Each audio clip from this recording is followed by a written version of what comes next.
Minutes. Thank you, Mr. Speaker, and I thank the gentleman from California. I rise in strong opposition to H.R. 1994. It's the so-called VA Accountability Act. I'm the daughter of a career service member and a veteran, and I, too, was outraged last year at the findings that wait time records were falsified at the Department of Veterans Affairs. But I have to tell you, and it's been said on the other side, my father actually received really good care and services in VA, as hundreds of thousands of veterans do all across this country, and that is by the hundreds of thousands of veteran employees and workers at the VA. I recall that in my state, 10% of our population in Maryland are veterans, and we're a small state. We all care about veterans and the care that they receive. Just before adjourning our last August district work period last year, Congress passed, and I voted for, and the President signed into law, the Veteran Access, Choice, and Accountability Act. That law gave the VA Secretary expanded authority to fire or demote senior executive service employees. It capped the amount of bonuses the VA could pay each year, and it required the VA to establish penalties for employees who knowingly submit false wait time data.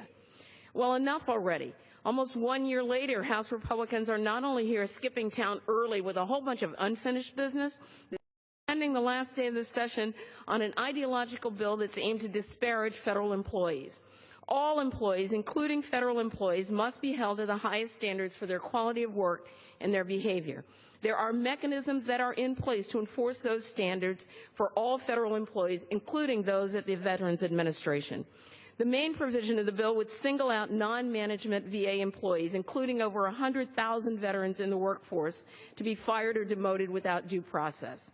We work really closely with our employees at the Baltimore Regional Office and the Washington, D.C. Medical Center. These people, many veterans themselves, are dedicated. They care deeply about the patients they serve and the mission of the administration. This legislation is nothing more than a last-minute attempt by House Republicans to terminate, demoralize, and unfairly blame federal employees and shrink the government so it can't do anything for the American people. I'll work with like-minded members of Congress who want to do the right thing and provide the right kind of oversight, but this is not the answer, and it would destroy VA's merit-based civil service system. Let me just say, this is not about accountability. It's not about whistleblowers. It's not about improving services for our nation's veterans. This bill is nothing more than union busting. Let's just call it what it is. It's union busting, and it needs to be stopped. The House Republicans should be ashamed by trying to use VA employees and federal employees for their own political gain. And with that, I yield. The gentleman yields back.